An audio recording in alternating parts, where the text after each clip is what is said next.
This video contains the solutions to the partial derivatives practice problems.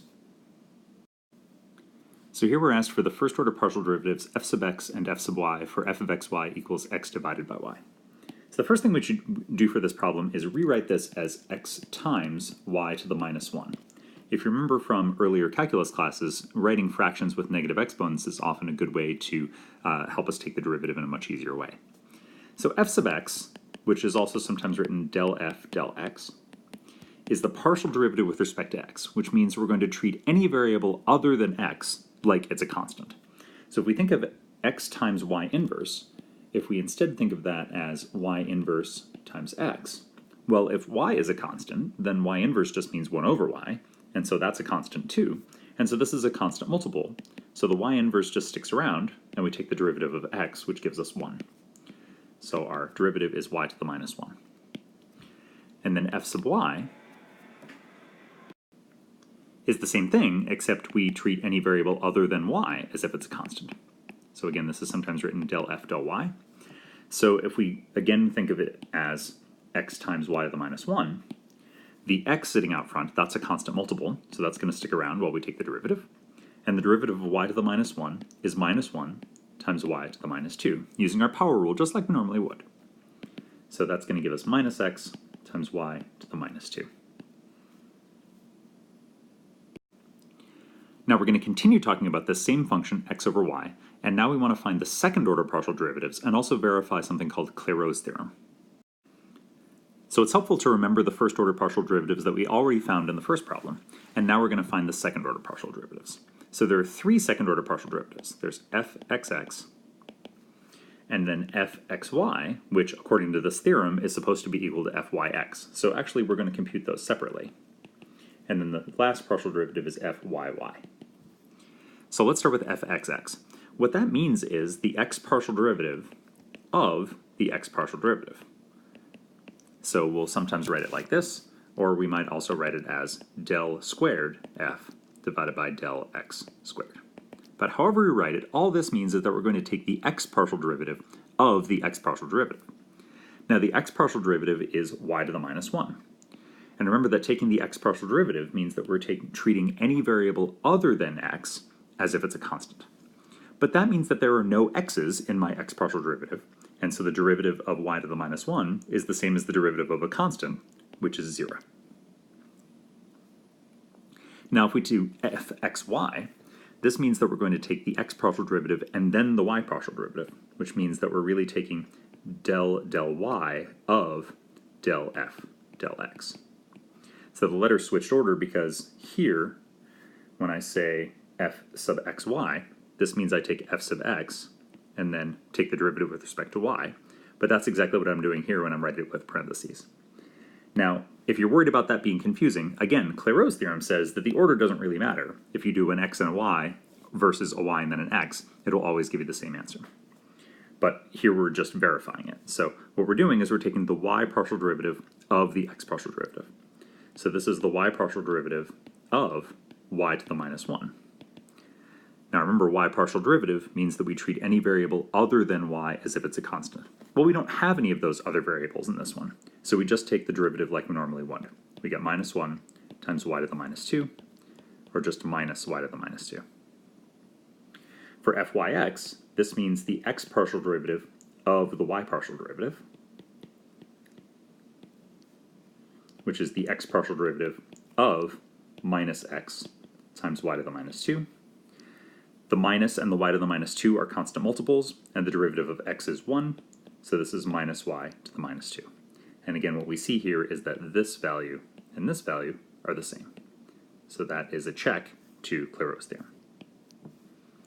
Finally, for fyy, this is the y partial derivative of the y partial derivative, which is del y of the y partial derivative, which was negative x times y to the minus 2. The negative x is a constant multiple. The minus 2 comes down via our power rule, and we subtract 1 from our power, so we get y to the minus 3. So that's going to give us 2x times y to the minus 3, and that's our last partial derivative. So here we want what is actually a third order partial derivative, fxyx. So we're going to do this in 3 stages. We're going to start with f sub x, and then we're going to get f sub xy, and then finally we'll get f sub xyx. So starting with taking an x partial derivative. For 3x squared y, the 3 and the y are constant multiples, and we take the derivative of x squared, giving us 2x. For 2xy cubed, the 2 and the y cubed are constant multiples, and the derivative of x is 1. And then finally, the derivative of 4e to the x minus y, we want to think of this using the chain rule. So this is 4e to the u, and the derivative of e to the u is e to the u, multiplied by the derivative of u. In this case, we're taking the derivative with respect to x, so the derivative of x minus y is 1 minus 0. The derivative of x is 1, but y we're treating like a constant, and the derivative of a constant is 0.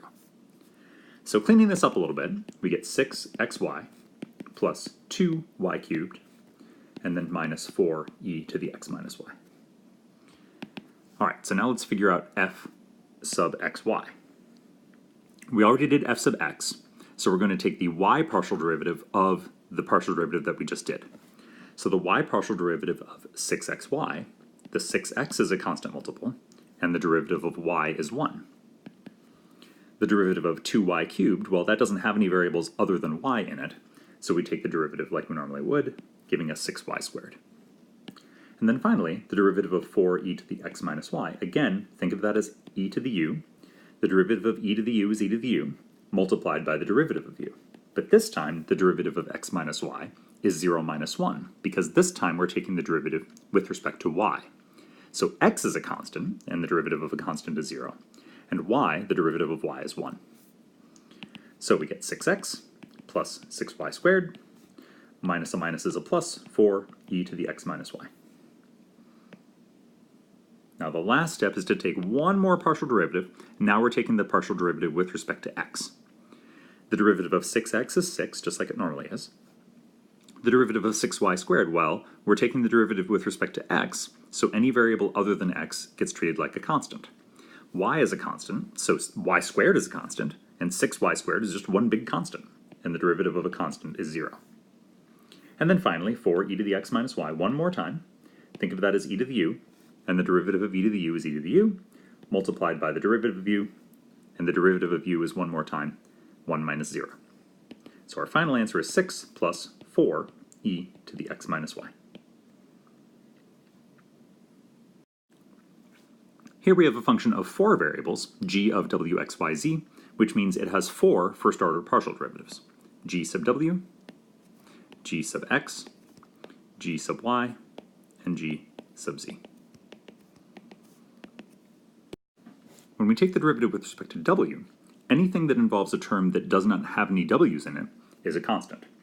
So that means that, as strange as it might seem, the sign of y minus z, that is just a constant. And so the derivative of this function is going to have the sign of y minus c is just going to be a constant multiple that hangs out. And then we take the derivative of cosine of w plus x. That's not a constant because it has a w inside of it, and the w is what we're treating like a variable. So the derivative of cosine of anything is the minus sign of that thing multiplied by the derivative of the thing. And in this case, the derivative of w plus x is the derivative of w plus the derivative of x, which is 1 plus 0. So that's going to be negative sine of y minus z times the sine of w plus x. Similarly, when we take the derivative with respect to x, again the sine of y minus z is a constant multiple. And again, the derivative of cosine of w plus x is going to be negative sine w plus x times the derivative of w plus x, which this time is going to be 0 plus 1. But that actually gives us the same formula, coincidentally, for our partial derivative with respect to x. Now we're going to take the partial derivative with respect to y. And now the sine of y minus z is no longer going to be a constant. However, the cosine of w plus x, that is going to be a constant because it doesn't have any y's in it. So when we take our derivative, the cosine of w plus x, that's going to stick around because it's a constant multiple. And the derivative of sine of y minus z, well, the derivative of the sine of anything is the cosine of that thing times the derivative of the thing inside, again using the chain rule.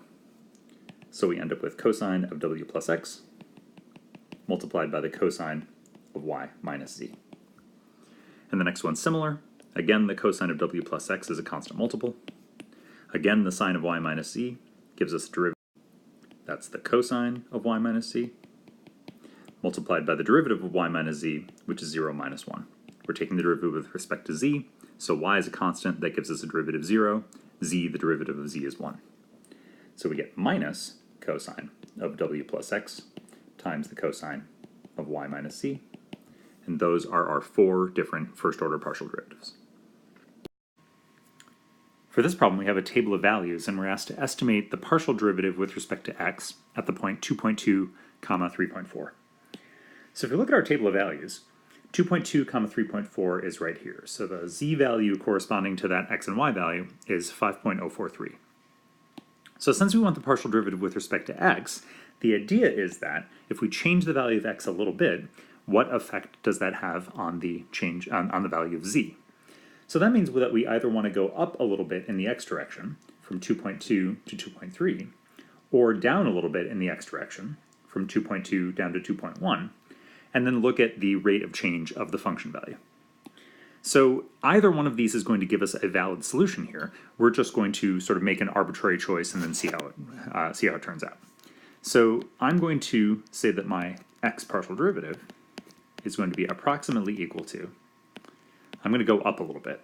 So I'm going to use 2.3 instead of 2.1, but if you use 2.1, that would also be okay.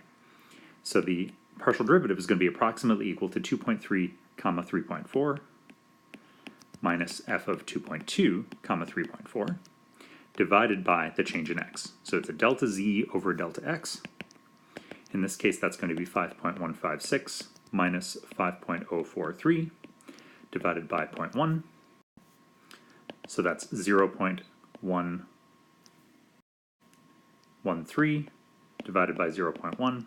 That's 1.13. And again, if you decided to go down instead of up in the x direction, you might get a slightly different answer, but it would be just as valid as the answer that we got by going up.